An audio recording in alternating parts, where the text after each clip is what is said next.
Thank you for tuning into the Forefront Radio. I'm your host, Afiel Levi Israel. Now, if you're interested in helping us promote our brand, please feel free to donate to our Cash App. Our Cash App is $ Afiel Levi. That's APHIEL LEVI. And that'll go directly to the Forefront Radio so we can produce more incredible shows for you to listen to. Now, if you haven't heard about Anchor, it's the easiest way to make a podcast. Let me explain. It's free. There are creation tools that allow you to record and edit your podcast right from your phone or computer. Anchor will distribute your podcast for you, so it can be heard on Spotify, Apple Podcasts, and many more. You can make money from your podcast with no minimum listenership. It's everything you need to make a podcast in one place. Download this free Anchor app or go to anchor.fm to get started. Thank you. You are now listening to The Forefront Radio, where we discuss history, the Bible, the history of the Israelites, science, and other matters. Bring it out. The history of the blacks, Hispanics, and Native Americans as it relates to the Bible. Who were you prior to slavery? Who were you prior to colonization? These answers and more can be seen and heard as you listen to The Forefront Radio.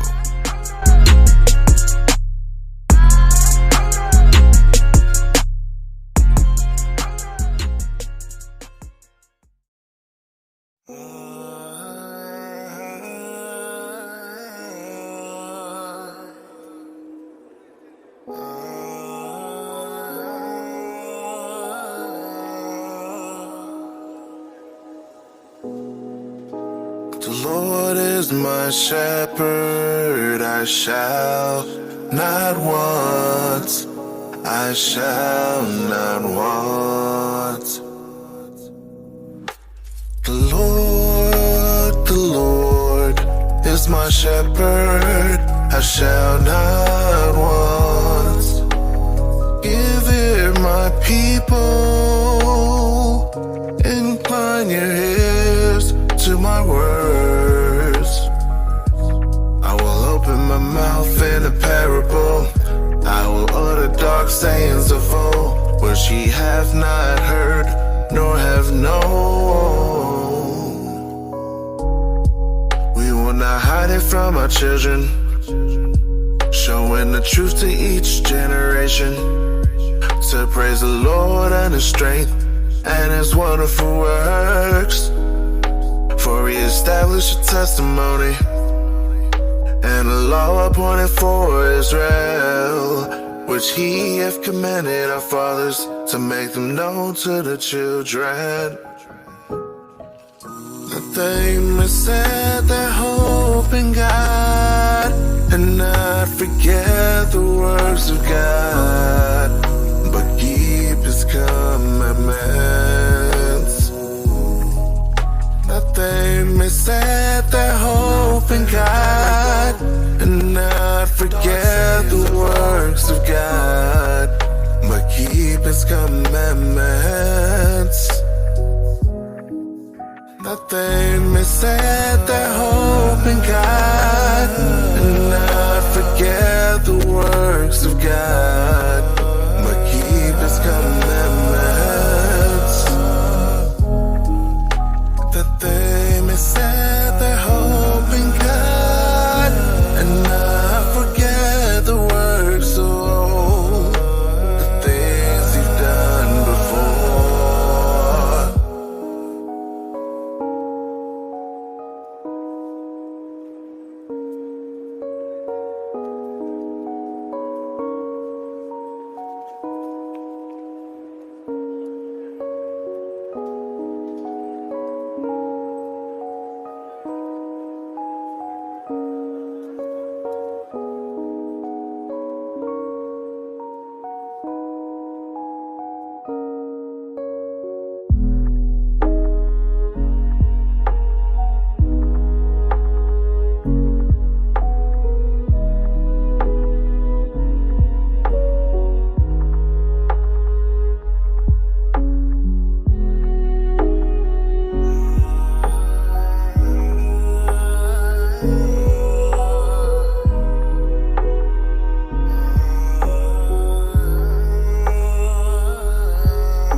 that they may set their hope in God and not forget the works of God, but keep His commandments. That they may set their hope in God and not forget the works of old, the things You've done before.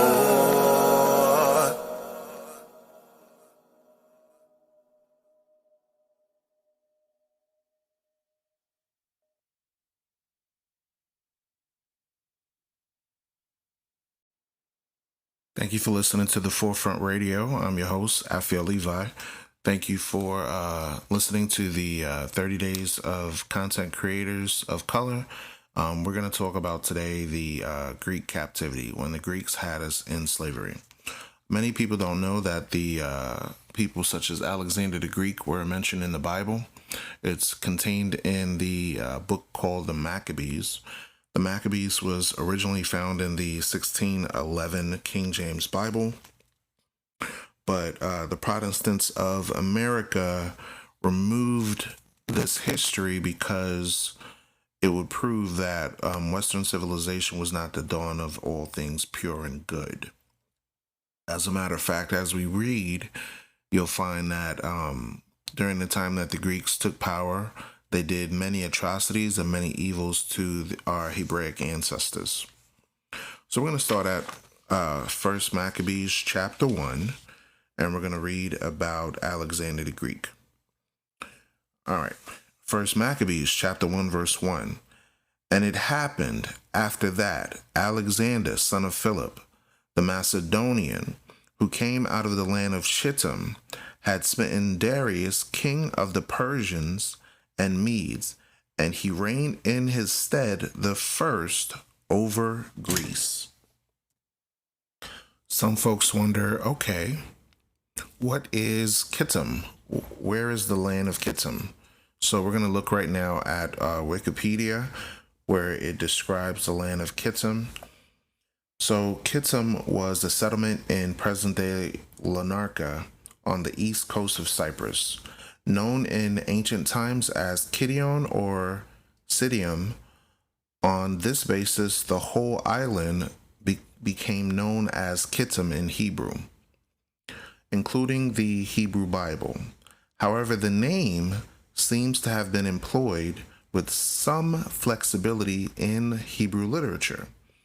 It was often applied to all the Aegean islands and even to the West in general, but especially the seafaring West. According to Flavius Josephus, 100 AD, records in his Antiquity of the Jews that Sithimus, son of Javan, possessed the island of Kitima. It is now called Cyprus, and from that it is that all islands and the greatest part of the sea coast are named Kittim by the Hebrews, and one city there is in Cyprus that has been able to preserve its denomination. It has been called Kittius or Kittim by those whose language are of the Greeks, and has not by the use of that dialect escaped from the name Kittim. The expression Isles of the Kittim or lands of Kittim, found in the book of Jeremiah chapter 2 verse 10 and Ezekiel 27 verse 6, indicates that some centuries prior to Josephus, this designation had already become a general descriptor for the Mediterranean islands. Sometimes this designation was further extended to apply to Romans, Macedonians, or Seleucid Greeks. You see that? So right here in Wikipedia, we see that the Romans were called the land of Kittim, Macedonians were called the land of Kittim, or Seleucid Greeks were called the land of Kittim. The Septuagint translate the occurrence of Kittim in the book of Daniel chapter 11 verse 30 as the Romans. 1 Maccabees chapter 1 verse 1 states that Alexander the Greek, the Macedonian, had come from the land of Kittim. In the war of the sons of light against the sons of darkness from the Dead Sea Scrolls, the Kittim are referred to as being Assyrian or Ashur. Eliezer Sikanuk argued that these reference to Ashur should be understood to relate to the Seleucid Empire, which is the Greeks, which controlled the territory of the former Assyrian Empire at that time. But his son Hagiel Yadin interpreted the phrase of the veiled reference to the Romans. So whenever you hear the term Kittim, it's referring to the Greeks or the Romans. Now we're going to look at the vision that Daniel had pertaining to the indignation of the Greeks. In Daniel chapter 8, verse 21, it states this: "And the rough goat is the king of Grecia, and the great horn that is between his eyes is the first king." This is referring to Alexander the Greek. "Now that being broken, whereas 4 stood up for it, 4 kingdoms shall stand up out of the nation, but not in his power." So out of Alexander, 4 kingdoms are going to break off, or 4 nations are going to be established for the Grecian Empire out of his 4 generals. It says, "And in the latter time of the kingdom, when the transgressors are come to full, a king of fierce countenance and understanding dark sentences shall stand up. And his power shall be mighty, but not by his own power. And he shall destroy wonderfully, and shall prosper in practice, and shall destroy the mighty and the holy people." So we're going to find out here that the Grecians are going to come against our people and destroy them. This is a prophecy that Daniel saw. Verse 25.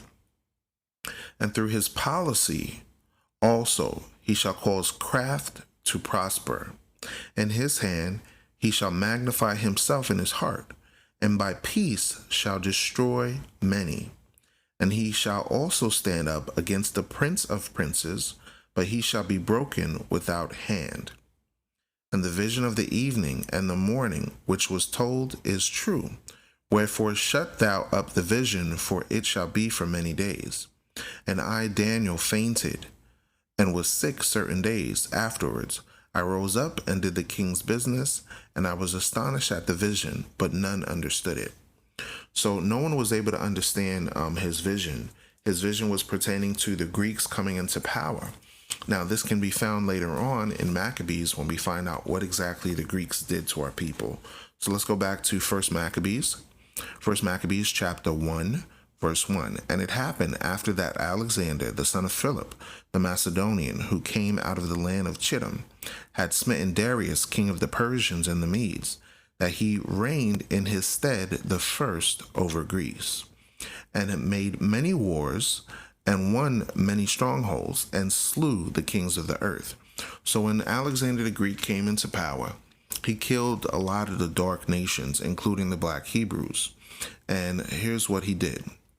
Verse 3, "And he went through to the ends of the earth, and took spoils of many nations, insomuch that the whole earth was quiet before him, whereupon he was exalted, and his heart was lifted up. And he gathered a mighty strong host, and ruled over countries and nations and kings, who became tributaries unto him." So Alexander the Greek, he came into power, and the other nations, including the Egyptians, the black Hebrews, were forced to pay taxes to him, right? Verse 5. "And after these things he fell sick, and perceived that he should die." So this is when he caught some sort of syphilis or some sort of disease. "Wherefore he called his servants, such as were honorable, and had been brought up with him from his youth, and parted his kingdom among them while he was yet alive." So while Alexander the Greek was alive, he parted his kingdom with his 4 generals that he grew up with. Okay? Verse 7. "So Alexander reigned 12 years, and then died, and his servants bare rule, every one in his place. And after his death they all put crowns upon themselves. So did their sons after them many years. And evils were multiplied in the earth. And evils were multiplied in the earth."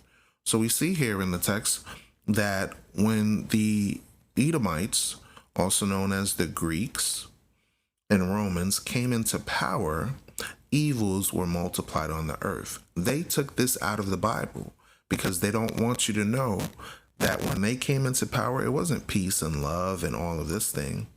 It was a lot of wickedness and evil that happened to us as a people. It says, evils were multiplied in the earth, and there came out of them a wicked root, Antiochus, surnamed Epiphanes, son of Antiochus the king, who had been a hostage at Rome, and he reigned in the 137th year of the kingdom of the Greeks. So now we see here that Antiochus was king, and while he was established as king, let's find out what he did to our people. First Maccabees chapter 1 verse 41. Moreover, King Antiochus wrote to his whole kingdom that all should be one people. So now, doesn't that sound like America? Antiochus was the king that enforced a new world order. He enforced assimilation. He enforced the creation of getting all the kingdoms of the earth to be established as one nation under God. But the God that he wanted worship was not the God of the Bible, but himself, just like in America. America established itself through assimilation of all the world powers, and the New World Order, or the United Nations, is here in the Americas. Verse 42, and everyone should leave his laws. So all the heathen agreed according to the commandment of the king. So all the nations decided, yeah, let's create a United Nations. Let's get all the nations together in one place. Let's be one people. Let's be a one world government. This is what they've established here in the United States. Nothing is new under the sun. But find out what happened once the world assimilated under Antiochus. Verse 43. Yea, many also of the Israelites consented to his religion. So he was a political power as well as a religious power, and sacrificed unto idols and profaned the Sabbath. So when we came under the direction of the Greeks, we were forced to follow his religion by sacrificing to false gods, to demons, to devils, to idols, like Jupiter, like Astarte, all the Greek deities. And people still do it now to this day. Verse 44, for the king had sent letters by messenger unto Jerusalem and the cities of Judah, that they should follow the strange laws of the land, and forbid burnt offerings and sacrifices and drink offerings in the temple, that they should profane the Sabbaths and festival days. So now this is why modern Christianity now does the same thing. Modern Christianity profanes the Sabbaths of the Creator and doesn't allow us to celebrate the festival days of the Bible. Instead, they follow Greek and Roman religious practices and things that are rooted in paganism. For example, Christmas is rooted in the Roman festival called Saturnalia. Look it up. Do a Google search. Saturnalia. Halloween is based on the custom of Samhain or Samhain, as we covered in a previous episode. Watch this. Verse 47. Verse 46. And pollute the sanctuary and the holy people. Isn't that what we read in Daniel? That they would come and destroy the holy people? That's what happened to us. Verse 47. And set up altars and groves and chapels of idols. So they set up churches. They set up altars and groves and chapels of idols, and sacrifice swine's flesh and unclean beasts. So if you ever wondered why a lot of people eat pork during the Christmas festival, right? Is because during the empire of the Greeks, when they set up altars and groves and chapels of idols, they sacrificed swine's flesh. That's your Christmas ham, right? That's your Saturnalia ham right there. And unclean beasts. So they also ate other unclean animals. That they should leave their children uncircumcised and make their souls abominable with all manner of uncleanness and profanation. To the end, now this was the point that they were trying to do, to the end that they would forget the law, to the end that they might forget the law and change all the ordinances. So they changed now the ordinances of the Bible to now the ordinances or the laws of the Greeks. This is how we turned into Greeks. We were Hellenized. Okay? And whoso would not do according to the commandment of the king, he said he should die. So we were forced on penalty of death to profane our Sabbath, which is Saturday, to not participate in our feast days, such as the Holy Passover, Feast of Tabernacles, Feast of Dedication, and all these things. We were forced to worship idols, which is what people do now to this day. And we were forced on pain of death to follow the ways of the Gentiles, the way of the Greeks. Watch this. In the selfsame manner wrote he to his whole kingdom and appointed overseers over all the people, commanding the cities of Judah to sacrifice city by city. Then many of the people were gathered unto them, to wit, everyone that forsook the law. So there were some of those that forsook the law, and so they committed evils in the land, and drove the Israelites into secret places, even wheresoever they could flee for succor. So our people were trying to leave and find ways that they could leave in order to find help. Now find out some of the atrocities that they did. Watch this. Verse 60. It says, watch this.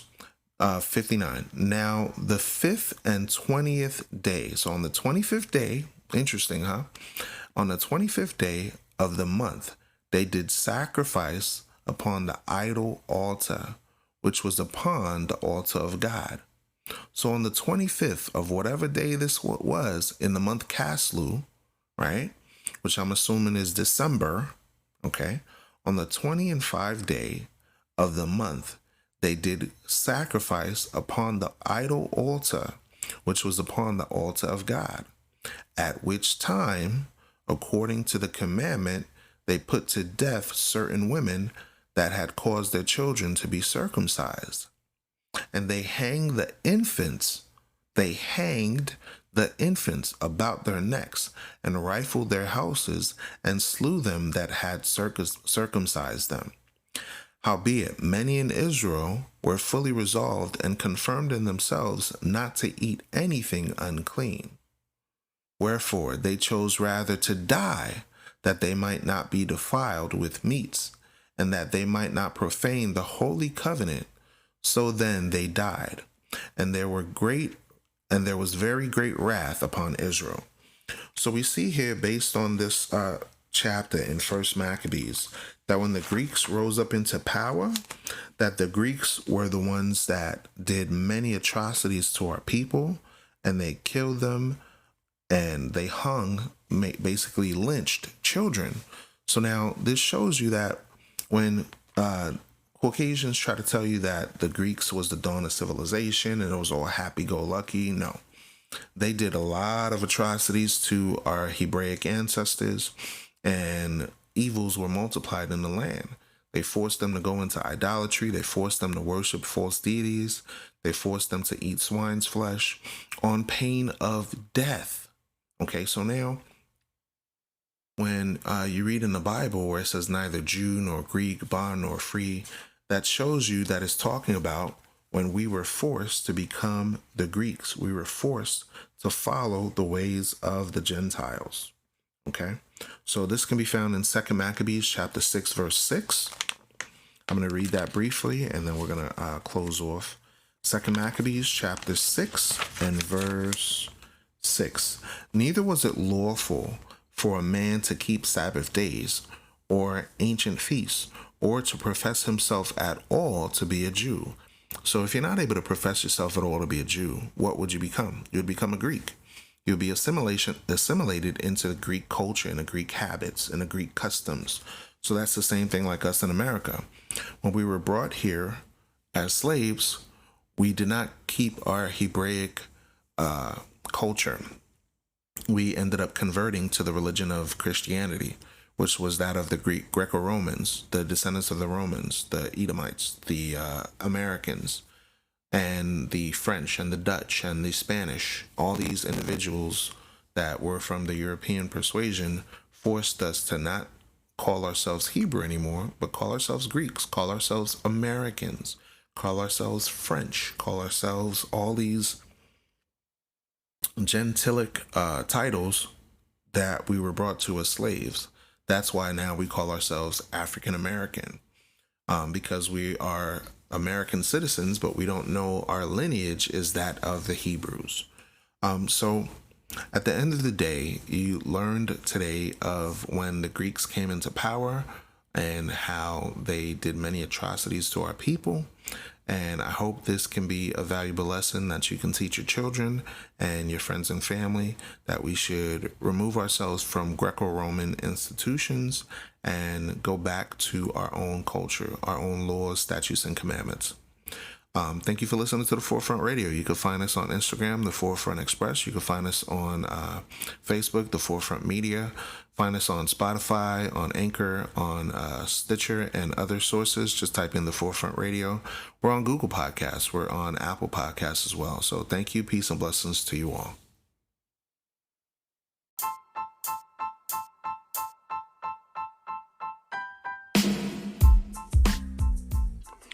Thank you for listening to The Forefront Radio. We now have a Cash App. The link is in the description of the page here on Anchor.fm, also on Spotify. We appreciate you listening in. We do have a few features that we are including now. We are selling a few products such as watches, perfumes, colognes, and other products will be available for our Israelite community, as well as the general community of the population. We have a Facebook page. Just type in The Forefront Media, and you'll be able to get updates of various shows that we drop when they do drop. Please do share this show if you like the show, and we do hope that you do love this show. And tune in for more episodes once we have them available. Thank you for listening to The Forefront. I'm your host, Afiel Levi Israel.